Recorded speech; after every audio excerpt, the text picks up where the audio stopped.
I'm Erica Lynn, and we all know the ocean is the most demanding environment on Earth, consistently testing the reliability and durability of our equipment. When you spend as much time fishing as I do, you know that reliable gear is essential for staying on the water. This is why I went with the Abyss battery to power my trolling motor, electronics, and outboard. The guys at Abyss Battery are rattling the saltwater industry by manufacturing performance marine batteries specifically designed for sonar, outboards, trolling motors, and electronic fishing reels. They're also Bluetooth compatible, so I found checking battery statuses right on your phone while you're out on the water is a huge game changer. To learn more about why Abyss batteries are used by the pros and factory installed by premier boat builders, visit abyssbattery.com. Fishing like a local isn't just about catching fish. It's about connecting with the environment and the people who call it home. It's about hearing the stories and traditions that have been passed down for generations and sharing unforgettable moments with the people you meet along the way. Fishing like a local is having an experience that stays with you forever. And with Fishing Booker, you can experience it too, no matter where you are. Discover your next adventure on Fishing Booker.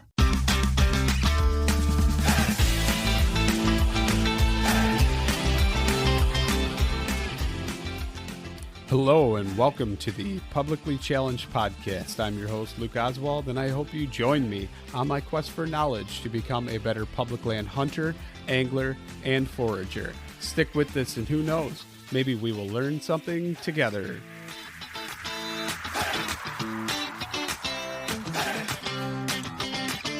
All right, so I'm sitting here and I am talking to Dan Matthews, also known as the Nomadic Outdoorsman. Did I say that right? Is that right? It's a That's nomadic, right? Yeah, that's the what I nomadic thought it was. outdoorsman. You weren't wearing your hoodie anymore, so I wasn't sure, but Oh, I got my nice, warm, comfy one on. yeah. So anyway, Dan, if you could introduce yourself a little bit for everybody listening that doesn't know who you are. Yeah, so like you said, my name is Dan Matthews. I run a couple podcasts, The Nomadic Outdoorsman and The Western Rookie. The Western Rookie is all about, like it says, being a rookie to Western hunting, trying to give people the tools and tips and gear reviews and everything that they need in order to successfully hunt out west. The Nomadic Outdoorsman, that all came about because I'm not the kind of guy who likes to hunt one thing and one thing only.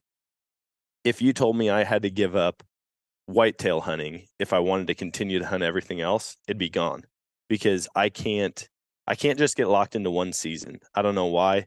I get just as excited about frog gigging and dove hunting as I do going out for elk camp.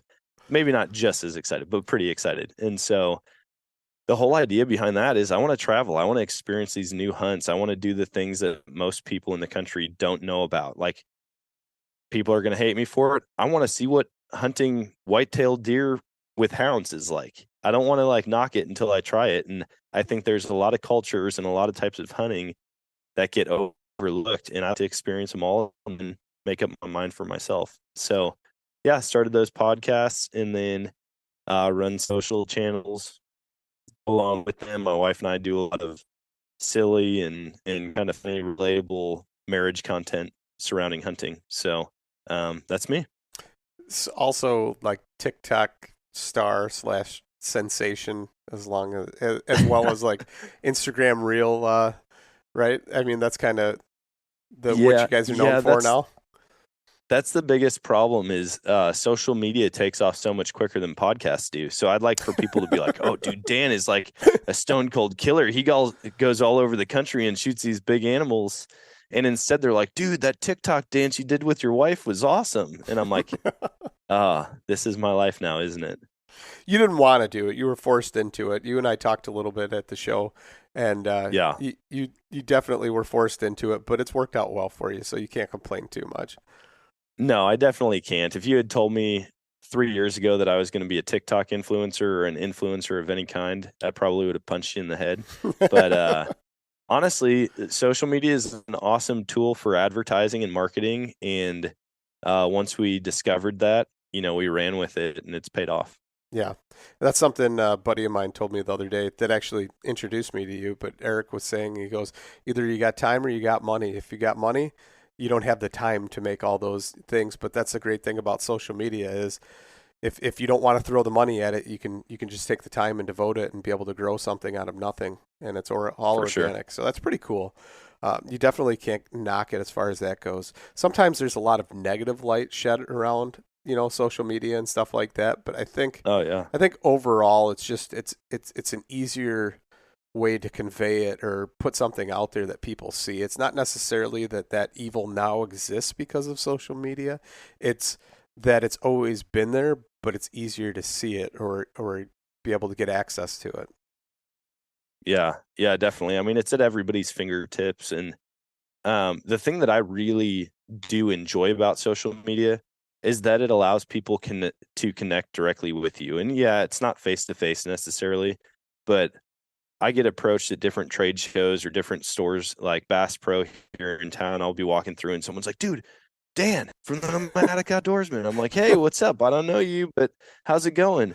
And they'll introduce themselves. "Hey, I live local. I'll swap numbers. We'll try to get a hunt together," things like that. But there's something when you follow someone and you're notified when they post something new, and you go and you watch it and you comment on it and they comment back. Like there is kind of this fake relationship that's happening, and it does allow you to almost speak to them at a more personal level once you actually meet them. Whereas if as a podcaster, I'm talking all the time, but there's no two-way interaction with my listeners. Right. They're not commenting on everything. They might go on social media and use the social media platform as that way of communicating with me. But as far as while I'm podcasting, it's a one-way deal. Yeah. No, I think it's pretty cool. I've made a lot of connections through social media that, you would have never known that these other people exist, or, develop that relationship where one day you do meet. And I've been places like trade shows and stuff like that, and it's like, I know you. Wait. Well, maybe I don't know you, but kind of do, right? Social media, and then sometimes you even know their social media handle, and you don't even know the real name, but you see them and recognize them. It's kind of funny, And I had a buddy once that told me, he's like, if everybody could just wear their social media handles on a T-shirt when they're out in public, it'd be a lot easier. And we'll just get our handles tattooed, hashtag something over our forehead or something like that. Go. Yeah, for sure. So, Nomadic Outdoorsman, and it's actually because you and your wife and children were pretty nomadic for a while. Can you kind of go into that and explain that? I think it's pretty cool how you guys, the lifestyle that you lived for a while.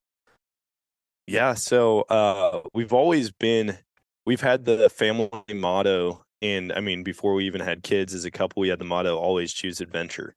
And so when we're faced with two different roads to go down, we choose the most adventurous route. It might not be safe. It might not make the most sense financially, but we find ourselves really enjoying life and getting to experience things that the general population typically doesn't. And so at one point, we had owned a school bus that I was going to convert. I didn't fully know what I was going to do with it yet. We ended up moving to Colorado, and so we sold it before moving out there. And then while out there, my wife was like, "Hey, we should totally buy a camper and renovate it. Like with your construction experience, with my design, I think it would be pretty cool." So we did. And it turned out awesome. I mean, it was a really cool camper. We ended up renting it out and then selling it, and started a business probably, I think it was around that same time. We started a business part-time flipping campers and fifth wheels and travel trailers. And then that turned into full-time. We got invited to take part in a TV show where we had 5 days. We were on a team of 7. My made up 2 of the 7. We had 5 days to flip a Sprinter van from completely gutted to fully road ready, like sleeping quarters, sink, counters. I mean, like decked out, ready to go. And then we were competing against 2 teams. One was a school bus that had to do that too. The other one was a camper. And in meeting all of these people, a lot of them, no, I shouldn't even say that. I'd say it's probably 50-50. Some of them were younger, some of them were older. And they kept telling us about this lifestyle. And they'd talk about the places that they'd wake up, or, hey, we live up in Washington State for 2 months, and then we shoot down to Oklahoma and live there. My family's there. We go down to Arizona for the winter, or we go over to Florida. And just hearing the different places that they get to experience every year, or just the nights that they wake up, or the mornings they wake up next to the Grand Canyon watching the sunrise. I'm like, man, this is really intriguing. They all seemed very free and very happy. And so it was shortly after that that we said, hey, we're going to do this full time. And so we ended up getting a motorhome. Since June or July, I might be off on the time because it's flown so quickly. We've been living full time in a motorhome, traveling the country. We've hit roughly 30 states in that time frame. And actually, we lived in a camper before that when we first moved back to Missouri from Colorado. So anyways, that all came about because of like business, because of contacts that we had made. And then my wife was also like, oh, this is perfect. We can just drive from hunt to hunt for you. And I was like, I knew I married you for a reason. Like, that is the sexiest thing you could have ever said to me. And so, yeah, we just kind of bounced around and got to experience some cool hunts around the country this fall. No, that's awesome. So what's the hardest thing about the RV life then? Honestly, it's not what a lot of people would expect. I think a lot of people would say the space is going to be difficult. You know, you're stepping on each other's toes all the time. We've got 2 kids, 6 and 4. And so we thought that might be a challenge. The number one thing that we missed, I think, was the community that we had in Springfield. We've got great groups of friends, my wife's family, a lot of them are here. And I found myself on Thursday nights, we do this big guys night every Thursday night. We get together, we'll hang out, we'll smoke meat, we'll work on a boat or a truck or whatever. And Thursday nights, all the guys would be texting like, hey, who's coming? This is what we're doing tonight. And I'd be in an awesome place. I mean, I'd be in Glacier National Park with my family, but I'd be like, man, I haven't got to hang out with friends for 2 months. And it was the same thing for my wife, same thing for the kids. They're friends. And so we realized at that point, we still want to be able to travel. We want to adventure, but we want to establish a home base and then maybe travel for a week at a time instead of 3 straight months. So are you guys going to do like a big pole barn house or something where you can pull the RV in and just pull out of it when you want to, or what are you going to do? Yeah, so we actually have plans. It is a big like barn dominium style house. The back garage area has room for a motor home. And so we'll pull in. That'll kind of serve as a guest house also. And then when we want to go, we're just going to hop in. So we'll have that. We'll start building the house at the beginning of February. And then we've already got like a full month, maybe 2 months down in Florida planned for this summer. We've got some friends that are going to join us for a good chunk of it. And so we still want to maintain that adventurous lifestyle. We're just going to go about it differently. Because when I say like we traveled and it was fast paced, people aren't dumb like I am. Like they actually go to Yellowstone and enjoy Yellowstone. We spent 1 day in the Redwoods. We spent 1 day in Glacier National Park. We spent 1 day in Canyonlands, 1 day in Yellowstone, 1 day in the Badlands. I mean, it was literally like we go check it out for a day. We drive towards our next destination, maybe sleep in a truck stop somewhere and then hit the road again in the morning. And it was very cool. I mean, I felt like one of those guys who used to jump on a train and just go somewhere. You know, you jump in the boxcar and you travel across the country. That's kind of what it felt like. And so it was cool. But Yellowstone definitely deserves more than 1 day. So we're gonna change that next time. Was there a schedule or time constraint that you had to, or you just wanted to try and fit more in? There were probably 2 or 3 time constraint deals. We had like the premiere of the TV show that we competed in. I had to pick up a dog. I picked up a lab in Montana. I'm trying to think. I went to an event in Missouri, and then I had a hunt in Utah that all had pretty tight time frames that I had to be there. Other than that, it was just like we threw stops in there that we weren't planning on doing. We'd be doing something, and it's like, hey, do you want to shoot over to South Dakota and go see the Badlands? sure, okay, let's do it. And then we'd do it. Or somebody would be like, oh, you should come check this out. And we're like 3 states away. Yeah, might as well. Let's go swing by and meet these strangers. It was wild for sure, man. It was definitely a wild experience. No, it's pretty cool though. I mean, being able to do that and having the freedom to do that is an awesome thing. So, you talked about how you have the podcast and talk about, the Western stuff, and just kind of curious how you got into that. How long have you been doing it? All that kind of information. Yeah, so I got into podcasting because I used to listen to Meat Eater and Wired to Hunt, and I was like, man, these are awesome. And honestly, Dan Johnson, he was the co-host of Wired to Hunt at the time, and I would listen to Wired to Hunt, and some of my favorite parts were when him and Mark Kenyon were just BSing, and they were just talking about their lives and family life, and oh, I'm still after this buck, and how's that property coming along? And I was like, man, that's a really cool style. It's not necessarily as much of an interview. It's just more conversation. And I was like, I'd like to do something like that. So I talked about it and talked about it and talked about it some more. And one day my wife, I remember she looked at me and she goes, hey, either shut up about it or do it.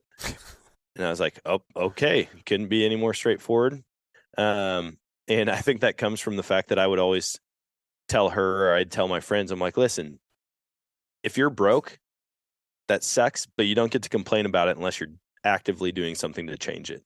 And so she basically pulled that same card on me, like, hey, you want to do this, stop talking about doing it unless you're going to. And so I did, and I'd say it's been on and off for 2.5 years. I've been pretty serious about it for about 1.5 years though. And so, yeah, probably 150 episodes into the one, around 50 into the other. And it's been fun, man. I could talk about hunting to a rock. I mean, you put camouflage on a rock and maybe put a rifle next to it, and I'd have a conversation with it about hunting. So, yeah. So what was your first Western hunt then? So my first Western hunt was elk, rifle season elk out in Colorado. And I was very fortunate to get hooked up with some guys out there when I moved out there. And I mean, that's the first like Western hunt that people would classify as a Western hunt. I started waterfowl hunting out there, had done that my whole life. But when I moved out there, I'm like, the front range of the Rocky Mountains is in the background of me shooting birds. And I was like, this is the weirdest thing I've ever done. And anyways, they were like, actually, no, I take that back. I think I'd have to look back at pictures. I'm pretty sure my very first Western hunt was a moose, and it was tagging along with my buddy for a moose hunt.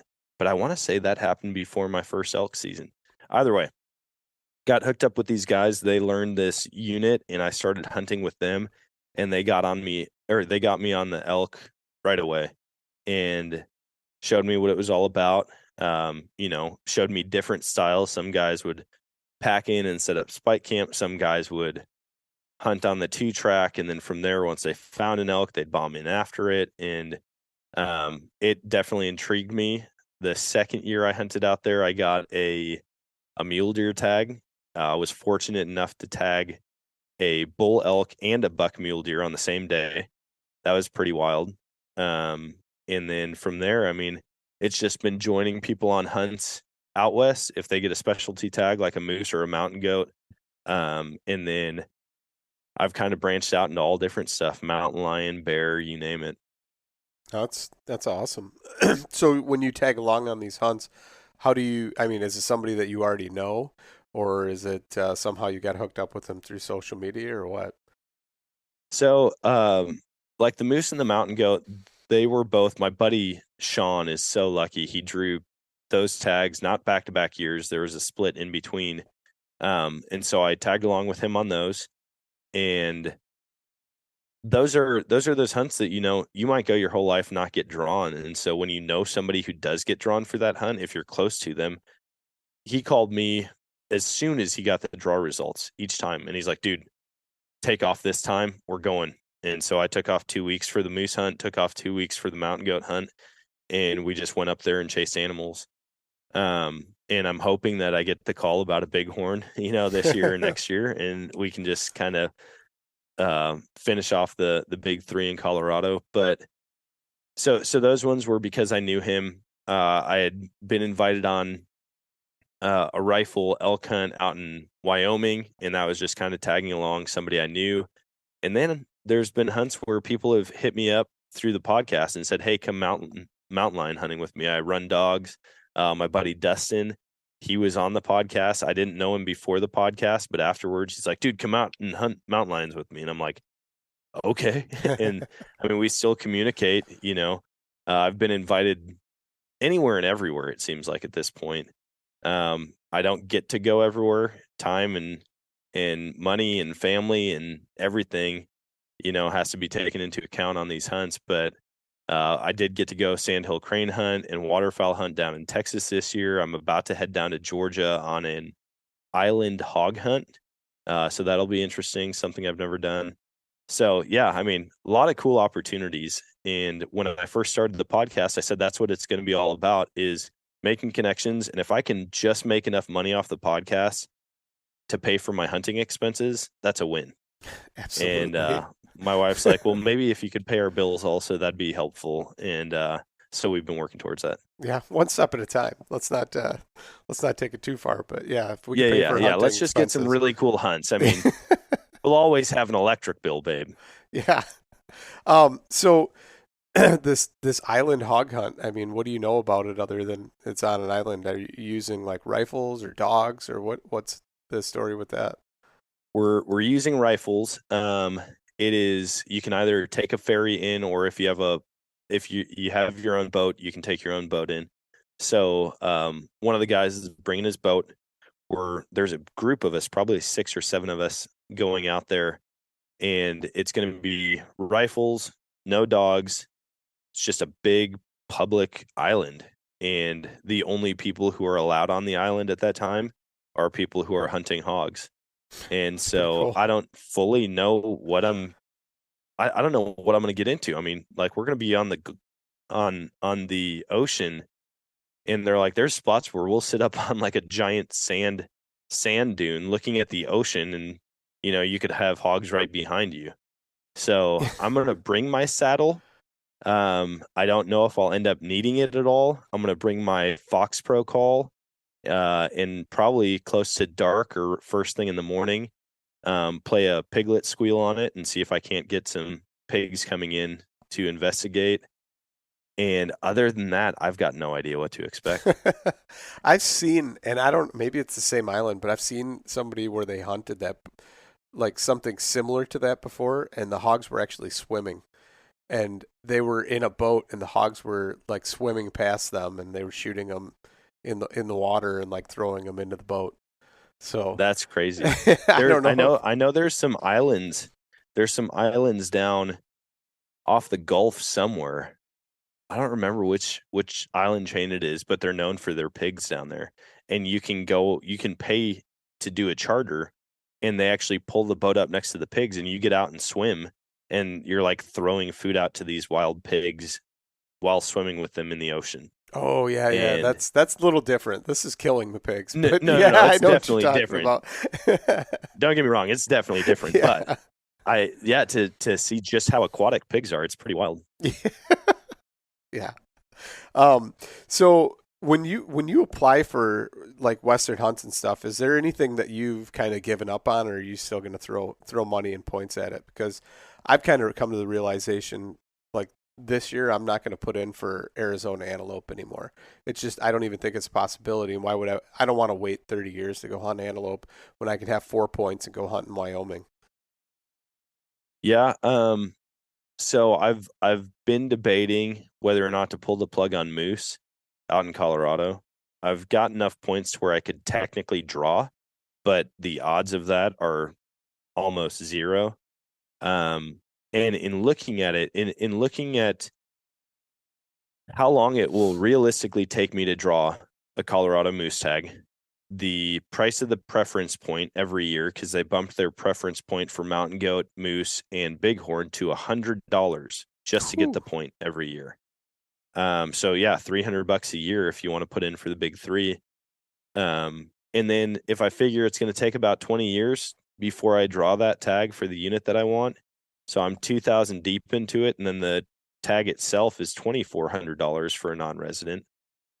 I start factoring all that in, and I go, man, I could go do a DIY moose hunt in Alaska for about that same price, and I could do it next year instead of waiting 20 years. Right. So that's one. I just feel like Colorado would be cool. You know, that being one of my first big game hunts out west. I'd like to go back to that same unit. I really want to do it with a bow.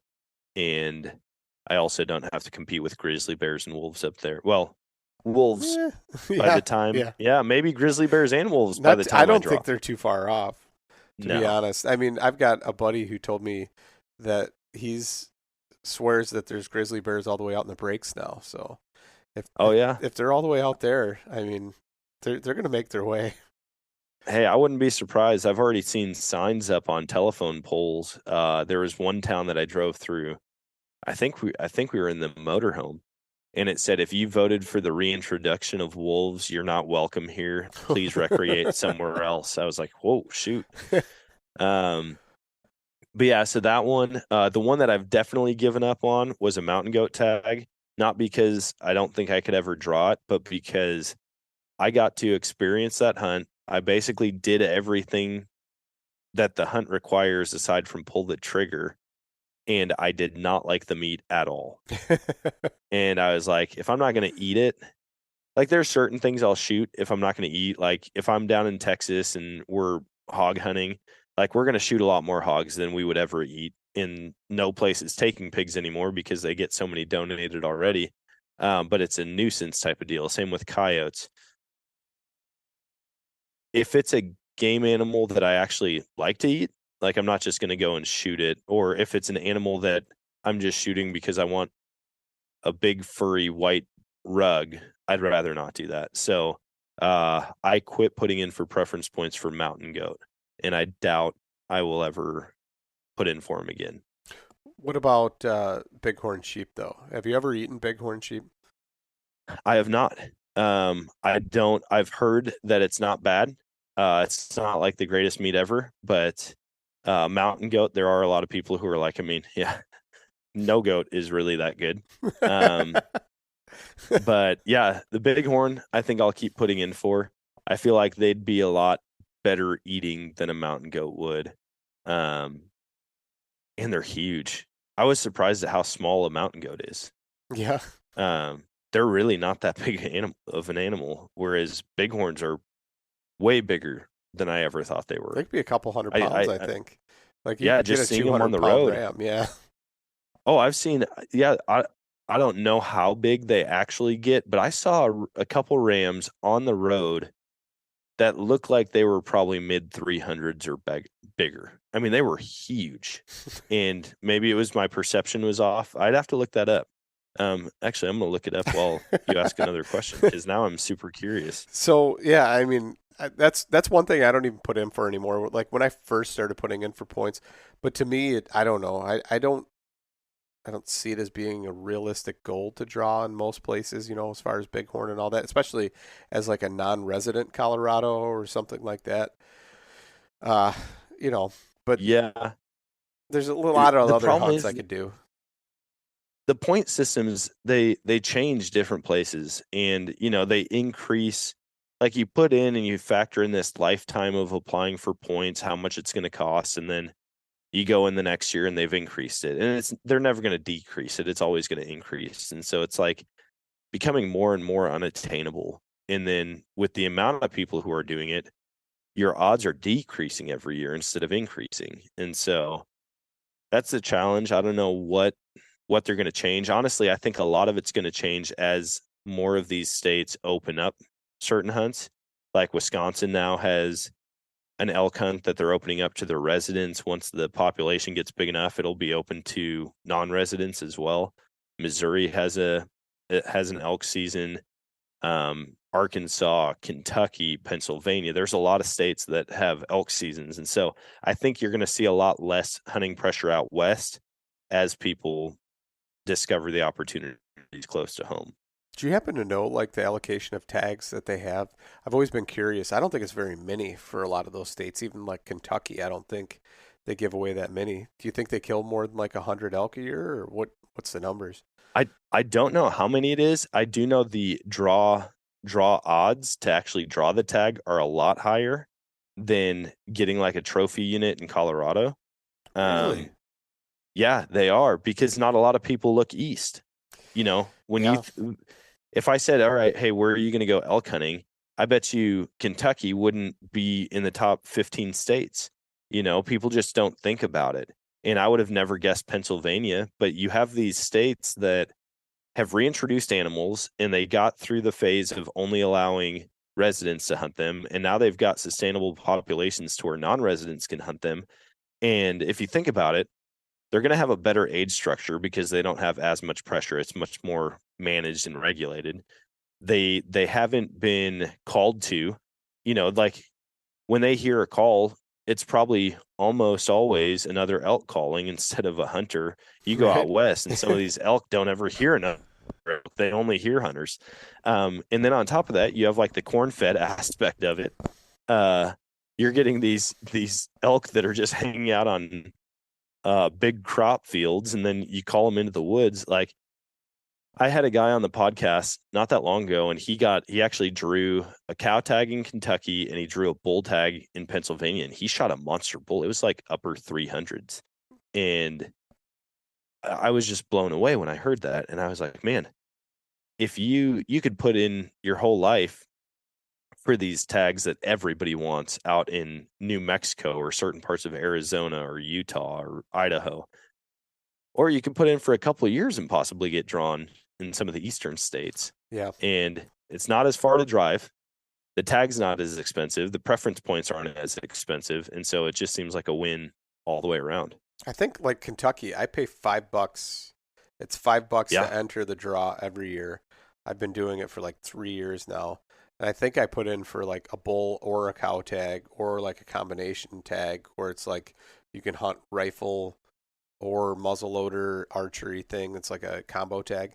Yep. Like I put in for that, and it's $5, and I think it's only like 500 if you draw. Like it's Colorado's what now for an over the counter tag? It's like easily $1,000 with your fees. I think I ended up paying $702 for a tag this year. And then they try to incentivize people. There's a lot of areas that you can also hunt a bear. And you can pay like $100 for an additional bear tag to go out. And that way, if you see something, you know, you can shoot it as well. But yeah, like here in Missouri, they've had the season open for a couple of years. I think they started out with 6 tags that they gave out. All 6 people filled their tag with a bull. And then they're going to do it again. They'll probably increase it a little at a time. But it's like $8 for me to put in for it. That's not terrible.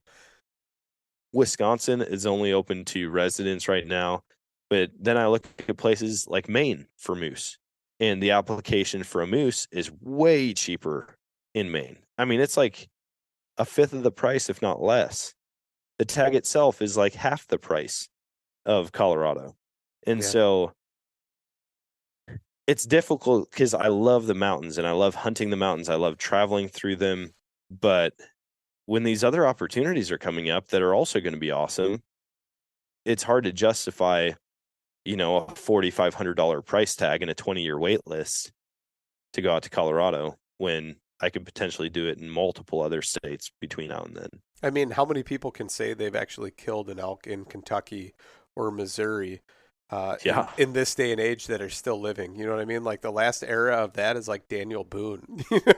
It's like that's an era that's been long gone, and now there's a revival of that. I think that's awesome. I mean, it's a testament to conservation for sure, and it makes me like super excited. I know it'll probably never happen, but like hopefully in Illinois one day, they say, yeah, we're going to reintroduce a herd down in the Shawnee National Forest, and next thing you know, you can go down there and hunt. And where are they at in Missouri? Are they in like Mark Twain or something? Yeah. So there's 3 zones that they've opened up, and they're all like on the southern border, basically, of Missouri. Mark Twain is here. I mean, it's like bits and pieces all over the state, basically. But I honestly think, like you mentioned in Illinois, I think in our lifetime, we will see elk hunting in almost all 48 lower states. The amount of work that the RMEF is doing constantly is insane. I mean, the amount of states that they're reintroducing elk to is insane.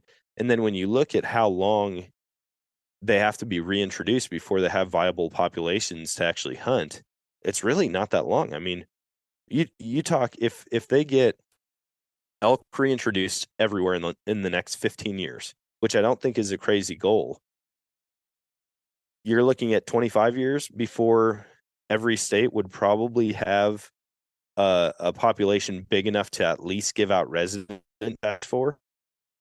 And then you add other on top of that, and now you potentially have hunting opportunities in 3-4 states. After years of fine print contracts and getting ripped off by overpriced wireless providers, if we've learned anything, it's that there's always a catch. So when I heard that for a limited time, all Mint Mobile wireless plans are $15 a month when you purchase a 3-month plan, I thought, what's the catch? But after talking to them, it all made sense. There isn't one. Mint Mobile's secret sauce is that they sell wireless service online. They cut out the cost of retail stores and pass those sweet savings directly to you. All plans come with high-speed data and unlimited talk and text delivered on the nation's largest 5G network. To get this new customer offer, go to mintmobile.com/waypoint. $45 upfront payment required, equivalent to $15 a month. New customers on first 3-month plan only. Speed slower above 40 gigabytes on unlimited plan. Additional taxes, fees, and restrictions apply. See Mint Mobile for details. Yeah. No, yeah, I totally agree with that. I mean, what's cool is like, and you'll never be able to hunt them, but I've got a wild bison herd like 10 minutes from my house. No kidding. Well, maybe it's a little bit further than that, but probably 20, 25 minutes. But yeah, there's an actual wild bison herd that they introduced onto some land. And you can actually hunt that land, but not the sectored off section that's fenced in for the bison. But there's wild bison herd. I can watch them run around and chase each other, and little calves tagging along with them. It's pretty cool to see that. And in my mind, I'm like, man, it'd be just so cool if they just kept growing and they opened it up to the rest of the fenced off area, and you could actually hunt them. But I don't see it happening. I think right now the herd, they actually take them and they ship them off to other places that are reintroducing bison as well. So it's pretty neat though. I'm curious, like, they've got all these different wildlife organizations, Pheasants Forever, Ducks Unlimited, National Wild Turkey, National Deer Alliance, RMEF. Do they have one for bison? Like National Bison Alliance or something? The National Bison Alliance. Because there are a couple states that you can get tags, and they're just expensive. I think South Dakota, if you draw that tag's like $42 or $4,600. So what's crazy about that is you can go hunt a reservation that has wild herds for like $1,400. I mean, they're cheap. Yeah. And like if you get a cow tag, I think you can get like a non-trophy cow or whatever on a reservation. And you still have to draw, like the reservation has a lottery system, and so you have to apply. Yeah. And then all of the indigenous and tribal members and everything else, they get preference to those tags first, and whatever's left over from that allocation of tags, then it goes to the public, and you get your chance to win. But I mean, I know a guy. He goes, I put in my first try. And he goes, I drew, and it was $1,100. It was only, a 12-hour drive. Drove to South Dakota and did my hunt, It was, a 1 day hunt pretty much, and did it with archery equipment. And they took Oh it to my the gosh. processor for him. And he goes, yeah, within 3 days, I was driving home with just coolers of processed meat ready to go and take home to my family. He's like, it was awesome. And that's once in a lifetime experience, really. I mean, unless you're Yeah. going to try and do that every year. But I mean, it's out there and it's just crazy. I mean, I get it, like the state's doing it to fund that, but like if you can't do it at the state level, like I'm totally putting in this year for a bison tag. That would be so awesome. I look at it and I don't know how difficult a bison hunt is. I really don't. I don't know if it's like, man, you're almost guaranteed to get one if you go out and, buy this tag or get drawn for this tag.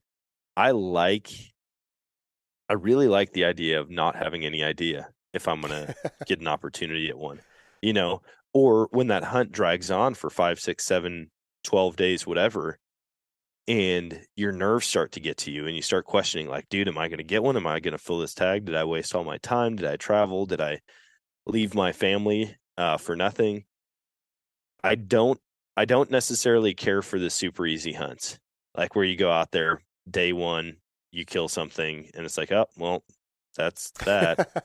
I like the challenge of it. I really Yeah. do. And don't get me wrong, like I shot a deer my first day hunting this season.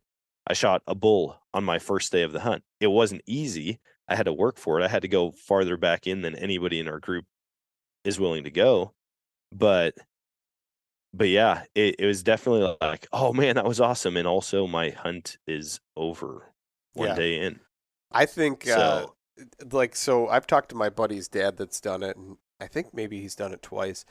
Um, so when you're going after, like, it might be easier to just pick off a random cow that's in a big herd, you know.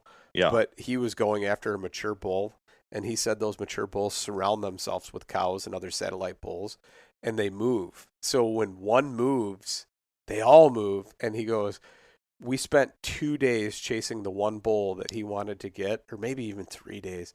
And he goes, it was nonstop movement to try and get them. He said, as soon as I made a move, one of them would spot him moving.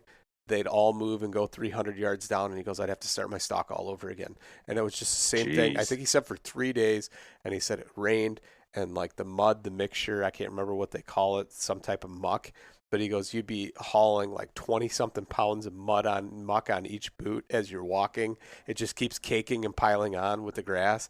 And he goes, I've hunted hunts in, the back country and other places. And he goes, that was actually one of the hardest hunts. And the thing that made it torturous was you could see it. You could see it the whole Yeah. time right there in front of you, but it wasn't an attainable goal It until it was a happened. different Yeah. game. Yeah. Yeah. So he's like, it was a Dang, that total sounds like mental game that screwed with you because you could see it, but you just couldn't get it. Oh my gosh. Yeah, that could mess with your brain in a hurry. Just seeing your target animal for hours at a time Yeah. and getting close and it doesn't work. See, at that point I'd be like, all right, screw this. I'm going back to internet service. I'm buying one of those ultimate predator decoys and I'm walking right up to this thing pretending to be a buffalo Yeah. and I'm going to be one of the cows that it surrounds itself with. Yeah. No. No, they did that. I would imagine that buffalo aren't the type of animal you want to mess with though. No, I don't know. You don't want the wrong one, so they come charging at you or whatever. No, but I don't- definitely not. No, he did it, and he said, I mean, it was awesome. He said it was a great experience. He said the whole drive home, he still couldn't feel his legs from that hunt, but you know. Yeah, But- I like those hunts, man. I like the misery in the middle of the hunt. It Yeah. makes the reward so much better when it happens. And it's pretty cool. I mean, he had it hanging above his fireplace for, 20 something years or 15 years. And I'd come over and see it all the time. And that's when he told me the story. And I was like, that's pretty cool. But I mean, that dude, he's been all over. He's been Africa, I think like 4 different times or 3 different times. And he's had some fun hunts, got some cool stories. Yeah, that's awesome. I actually have a buffalo rug. My wife's grandfather used to do war reenactments, and he became really, really good friends with a bunch of the native people that he would do war reenactments with, and they killed this bison traditionally did this ceremony where they blessed the hide and then gifted it to him. And he passed away, but her mom had it.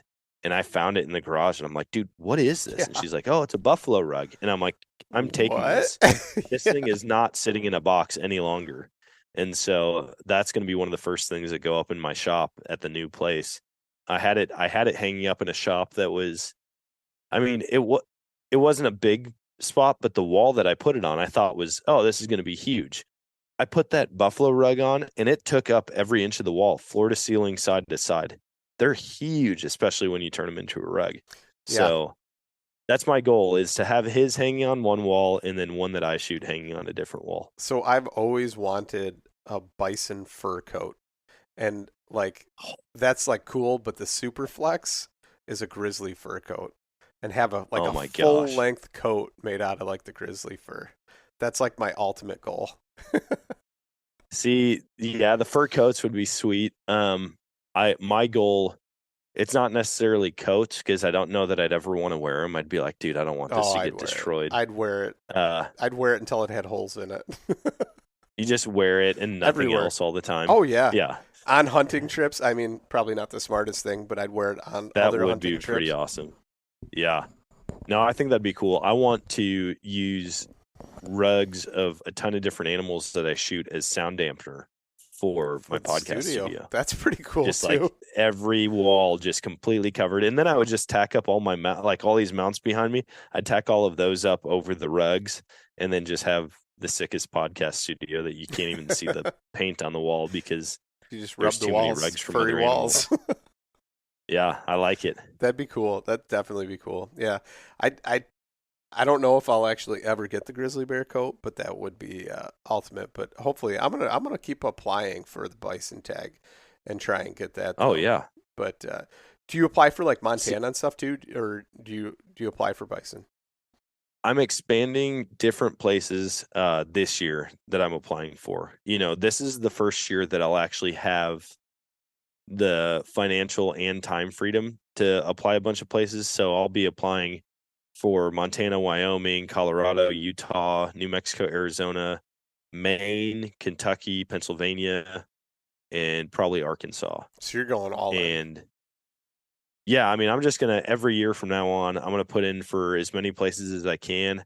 I'm going to be putting in for my kids as soon as, I don't know what the rules are on that. Like if you have to be legal hunting age to start getting points, but I'd like to. Yeah.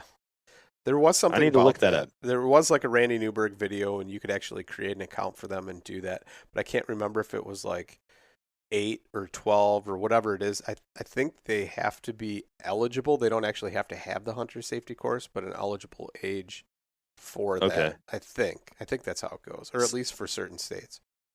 So my son is 6, and so he can legally hunt in Missouri right now. 6 is the cutoff. And so I took him out a couple days for deer, and I'm going to put in for the elk season for him this year. And I'm like, dude, if my son at 7 years old draws an elk tag, it would be awesome. The only problem is he could really only do it with a rifle, because the elk tags that they give out here, you have basically all of archery, muzzleloader, and rifle season to do it. And I'm like, I would want it, and I would want to go shoot one with my bow. But yeah, for him, it'd be kind of bittersweet, because I'm like, he wouldn't fully appreciate it right now, but also I would still get to help him hunt an elk in Missouri. That would be awesome. I think it'd be more for me than for him. You need to get a llama and put a saddle on it for him. There you go. I like that. Ryan Lampers actually had like a saddle thing made up so his youngest daughter could go deep in the backcountry with him, and he took her. Yeah. I think it was on a bear hunt or something, and like 14 miles deep, rode the llama most of the way. It was probably one of like Mark Livesey's llamas or something. But I mean, that's pretty cool to be able to take a kid that young and be able to get them back there to where you normally never could have. I mean, how many people had Kakara llamas, 30 years ago? Or, well, maybe they had a lot more back then. I don't know. But yeah, who knows? Maybe they just had pack mules and that they took everywhere. Yeah, it'd be cool for sure to get that and have your kid do that. Especially a Missouri elk tag. Like, I mean, you're already right there. Like, you don't have to go that far. Just get the kid back there and be able to make it happen would be amazing. I'd go. I'd go find a good spot in Mark Twain, set up a big wall tent, and then hunt. I don't know how far I would have to draw depending on the unit that I get, but or that he would get. But yeah, just go spend several weeks out there, find a spot that my wife and daughter could come hang out for a little while also. So yeah, this year I'm going to put in for way more states than I ever have. We'll see what different hunts pop up, but it's always an adventure. I like connecting with new people. I try to make it a point every year to hunt with 20 new people. Whether it's, their first time or they've hunted forever and I've just never hunted with them. I just like making those connections and hunting with new people. So, I don't know what all states it's going to take me to this year, but That's hopefully interesting. some cool ones. That's awesome. So, you said hunting with new people and stuff like that. Was that one of your hunting resolutions, your goals or anything, or how'd you come up with that? I just randomly I would run into people, and it could be at a work function for my wife or, at my buddy's a party for my buddy, I don't know. And I'd start talking to people and they'd be hunters. And I always found myself like, dude, we should hunt sometime. We should hunt sometime. And I would do that over and over and over. And some people would take me up on it. Some people wouldn't. But I love even my number one hunting property where I've got tons of awesome turkey. I've got pretty decent deer on it. I find myself inviting people out there, even though it means it might be one less turkey or one less deer for me. The camaraderie of hunting and I don't know, like the fellowship of other hunters being there is cool to me. And so I can't tell you how many people I've invited on hunts, and 95% don't take me up on it, and I'm fine with that. But just seeing how other people do it, that's another big part of it. I want to experience different types of hunting the same animal. I hear about those guys up in New York that will get out on a fresh snow and they'll find tracks that they know are only a few hours old, and they literally just walk the tracks until they catch up with the deer. Yeah. I'm like, that's crazy. Like, you guys are psycho. That's That's awesome. That And Almer guy or whatever his name is. I think he does Yeah. that. Yeah. yeah. And I'm like, that stuff's cool. And even just seeing, like, I hunted on this lady's property one time, and this was this was when I was in high school, probably. She had this property, and she always told us about this buck that had like 32 points, right? And it was down at the base of her driveway. And several neighbors confirmed that this thing would hang out in the swamps, like down by the road. And we would go out there. And I remember one day we were walking out there, and she was about to get up in her stand, and she lit a fire at the base of the tree. And she just piled up a bunch of leaves and stuff, and she started a fire. And I'm like, what are you thinking? Like, this is back when I had those scent wafer deals, the like waffle things that you'd clip on everything, and they would be like dry earth, or you could get the extra scent. And so scent control was huge for me. And I'm like, oh, this is the greatest thing ever. She lit a fire, and I was like, this lady's crazy. She's like, no, actually, it's a great cover scent. It's something that makes the deer curious, because they almost have to find out, is this just a small fire, or do I need to get out of the woods? And she's like, every time I do it, I have deer come to investigate. And I was like, what in the world? And then I talked to other people who will actually smoke their clothes when they go out on elk hunts or mule deer hunts. And they'll get green cedar or pine boughs and put them on a hot fire, and they'll hang their clothes up above it. And they don't use any scent control. They'll play the wind, but even if the wind shifts, now these elk are smelling something that they probably smell 3 to 4 months a year, especially during the wildfire season. And so stuff like that, I love learning about that and hearing new techniques and trying it out for myself. Yeah. So have you actually tried smoking your clothes? I haven't. I mean, anytime I'm out west, I don't do any scent control stuff, and I don't like take my clothes off and hang them up above the fire, but I wear the clothes that I hunt in around the fire at night. Yeah. And so I know that it's like getting covered, but I'm not like smoking my clothes. I just don't do anything to prevent them from getting covered in smoke. So I guess, if that makes sense. Do you do scent control like when you're whitetail hunting in the Midwest? Nope. Me neither. Nope. I don't do yeah. Me neither. I don't do any scent. I haven't done scent control for hunting, period. The only thing that I might do is do some like estrus scent or like a drip deal or like a mock scrape. But as far as covering my own scent, I do absolutely nothing for it. Yep. And I'll try to play the wind. I'm not going to be stupid. Like if I know there's a giant buck out in a cornfield, I'm not going to be like, I'm going to the upwind side of that deer. No, I'll try to play the wind, but I'm not buying scent from the store all the time or online and covering myself in it, or I haven't done the ozonics. I've heard great things about it. And not that I would be opposed to it, but I've found success without doing anything at all. Right. So yeah. Yeah, I think a lot of things, especially with whitetail hunting, are kind of gimmicky. And I would never say that scent control is a gimmicky thing. But I think people put too much weight in scent control, like buying separate washer and dryers. There are people that only wash their hunting clothes in a separate washer and dryer. And I mean, they're stone cold killers. Some of these guys are killing 200-inch deer every couple of years. And so I don't want to take away from the fact that they know what they're doing, but I'm not buying a separate washer and dryer. No. Like I don't carry my clothes out to the field in a tote and then get changed in the woods to prevent any other scent from getting on them. If I spilt a little gasoline on my hunting boot, it wouldn't bother me even a little bit. I'd be like, oh well, I guess if a deer smells me today, it's going to smell gasoline. I try not to let anything like that happen. Like about the most scent control I do is I wear rubber gloves when I'm utilizing like a gas motor on my canoe or something like that. Like I'll wear rubber gloves just because I'm touching like the choke and all that kind of stuff on it. And it might have a little bit of greasy, gasoline residue. But other than that, that's about it. Like I'm not going out of my way. And what's crazy is, like you said, the whole success factor. I've found success without it. I've probably seen more mature deer in the past couple of years than I've ever seen. And there's been 0 scent control. And any of the times that I've actually utilized certain sprays or something like that and really loaded it up on my boots and walked in, I've actually seen deer smell that, stop, turn, and run where I walked. Yeah. And it's like, I don't think that's very good. So I try a different product or something, But other than that, I mean, the only time I ever really used scent control like religiously, and I didn't use it that day, and this is what's crazy, is I doubled up on deer, and it was my first archery buck.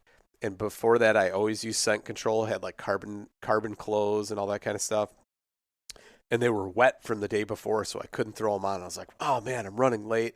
I threw on just an old pair of coveralls that I had in the garage that had probably been hanging in the garage for a couple years since I last used them. Grabbed those, threw it on, and I took like just a little bit of the Evercalm herd in a stick, rubbed that on them in a couple spots, and up the tree I went. And honestly, I don't even know if it was the Evercalm, but I had 3 deer come in, and it was prime rut though. So like, I don't think they cared regardless about what I smelled like or anything. They didn't care. They were just there to get it on. And so, that's how I got, on that. But I still honestly don't think it was scent control at all that mattered on that either. No, I pee right out of my tree stand. I got into pipe tobacco for a while, like absolutely love smoking pipe tobacco. And I remember talking with my brother, I think it was, and he would smoke in the tree stand. And I was like, dude, you're an idiot, man. Like scent control is king. Like you got to do whatever. He's like, dude, I've shot more deer while smoking than I probably have not. Yeah. And I'm like, really interesting. And a lot of my buddies, like for me, I don't, if I'm sitting up in the tree and I've got a cigar, I'm like, sure, I'll smoke a cigar in the tree. Literally, I've shot deer while smoking. Like, I would say almost every deer I've shot in the past couple of years, at some point that day while I was in the tree, I was either smoking a cigar or pipe tobacco. Really?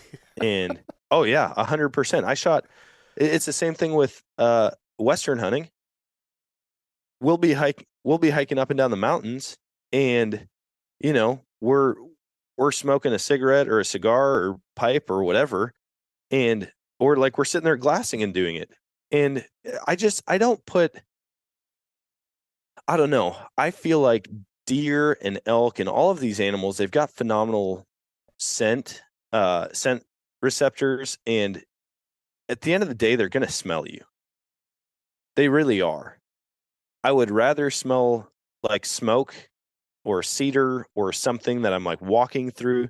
Like maybe I'll step in a cow patty as I'm going through the pasture here in Missouri. For me, I'm like, if I don't have like this potent fragrance on, I'm not spraying cologne on me. Right. You know, I just don't want like an insanely bad smell. Other than that, I don't care. Yeah.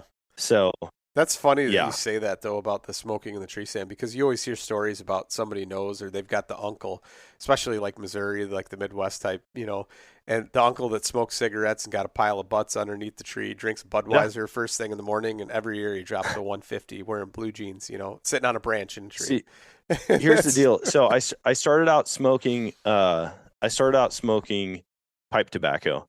And it's always been just like kind of a casual thing. I've never been addicted to anything in my life. And it's always just been a casual thing where the guys get together and we'll have a nice cigar, right? Well, it got to the point where we were duck hunting one day and my buddy Brad, he watched me and he was just laughing at me because I had a pipe with me and I would hang it on my duck call lanyard. And so like I'd sit there and I'd smoke out of the pipe. And he's like, dude, you are constantly having to relight that. He's like, why don't you just smoke these? And he had a pack of American Spirit cigarettes. And I was like, dude, I'm not a cigarette smoker at all. And he's like, this is literally water and tobacco. That's all it is. There's nothing extra to it. So I was like, okay, sure.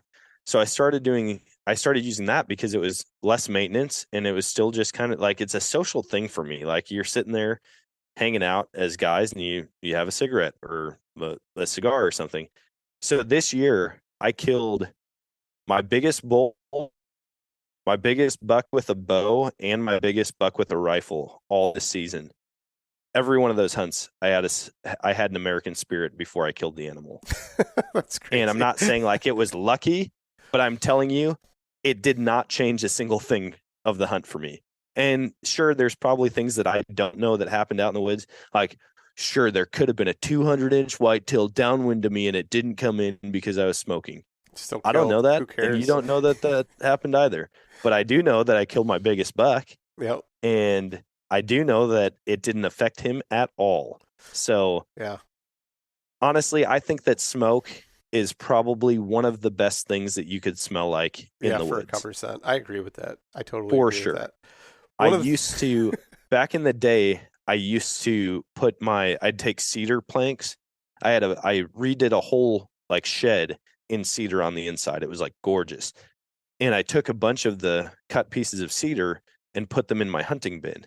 And then all my clothes would go in there because someone had told me at one point that cedar is like a natural bug repellent. And I had read in a magazine one time that this guy went and bought cedar chips from the store and dumped them out in front of his tree stand. And he would watch coyotes, deer, raccoons. They would all come and they would roll in the cedar chips. And I was like, oh, that's kind of interesting. I don't know how much study was done into that. I probably just read literally the one article and said, I'm doing it. And so I started putting all my clothes in a cedar bin. And that was the only cover scent I used. And now I literally couldn't care less about cover scent. Well, I wear the same clothes on the way out the door, the same clothes into the gas station. I'm not changing 3 times just to go out and hunt. No, absolutely. I agree with you on that one. We're on the same page for sure. That's actually why they used to line closets with cedar, is because it was a natural bug repellent. So it would keep the bugs, like the mites and the moths and different things, off of your clothes. So that is why they used to do that. So there you go. There's reason behind it. For sure. Hey, so sometimes when I regurgitate information on here, it's actually accurate. That's good to know. That's accurate. That's why they always used to make cedar lined closets.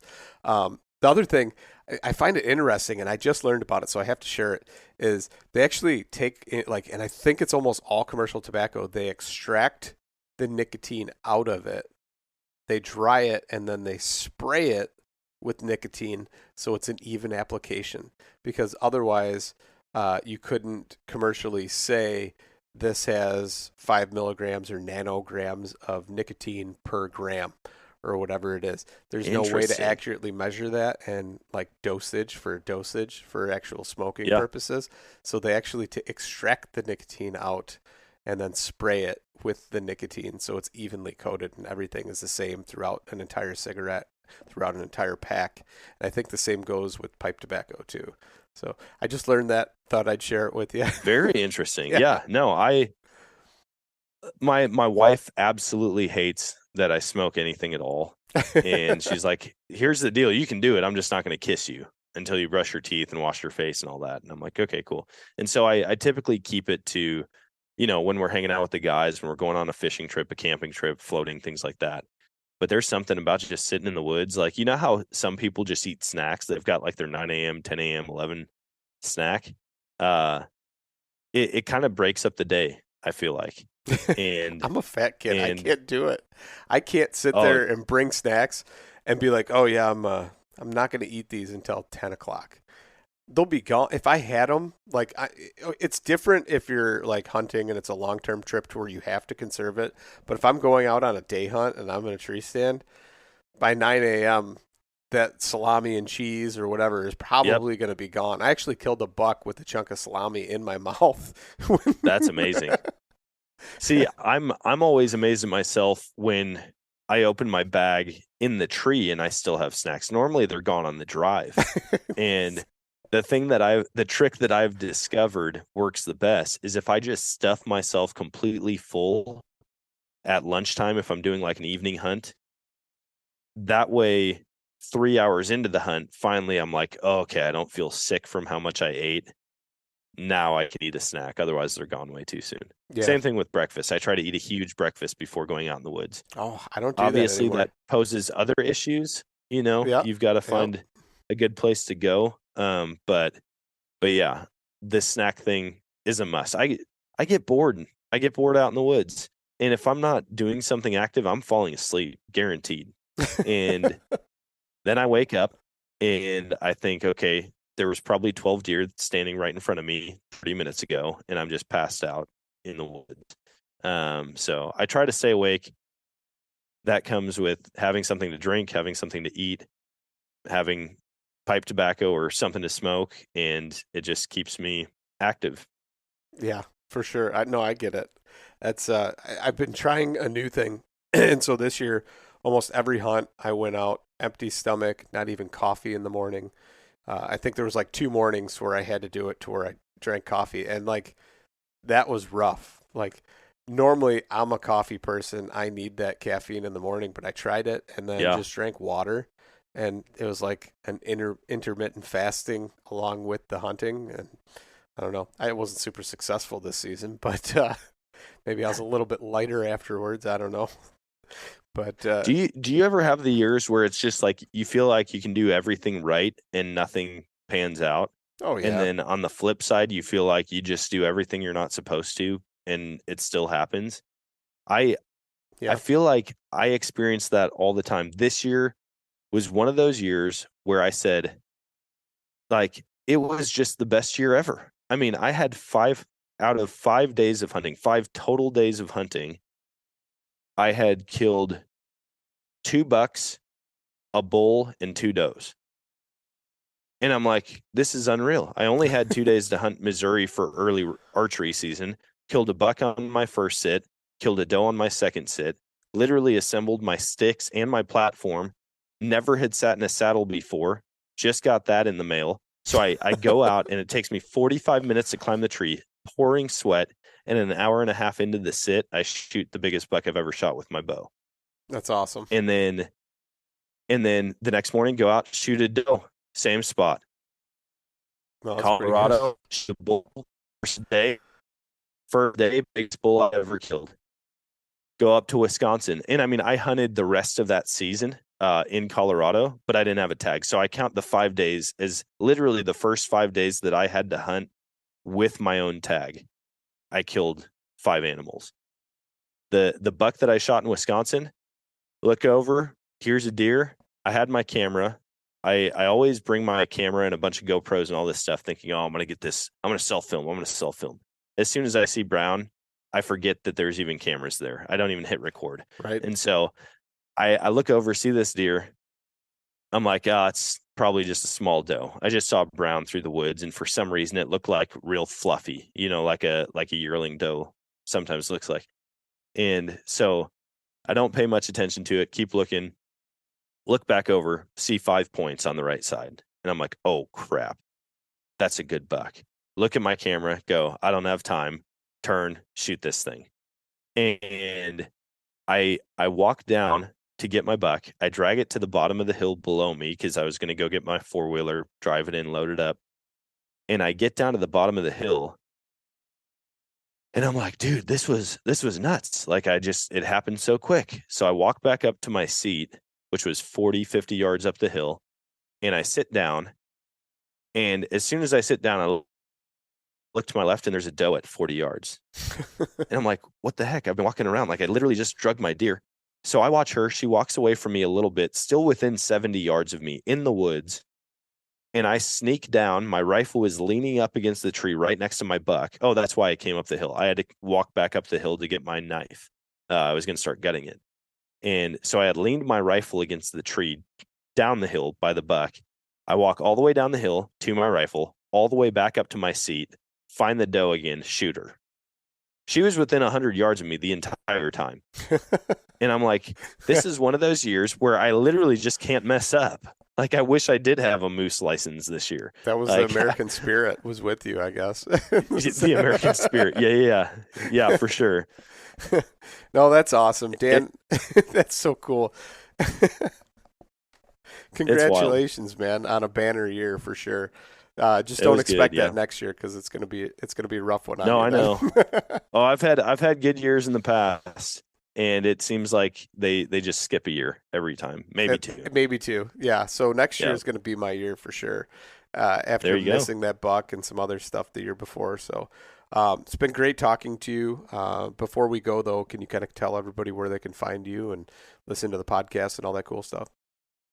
Yeah, so on all platforms, on YouTube, Facebook, Instagram, TikTok, I don't know what other platforms, is The Nomadic Outdoorsman or The Western Rookie. You can go follow along, like, share, do all that good stuff. And then the podcast is found on most podcast platforms under the same things, The Nomadic Outdoorsman or The Western Rookie. So that's where you can find it. Awesome, man. So good to get you on and talk to you about all this kind of stuff and just share and get your experiences and compare and contrast to mine too. So it's been good. Yeah, it's been awesome, man. I really appreciate you having me on.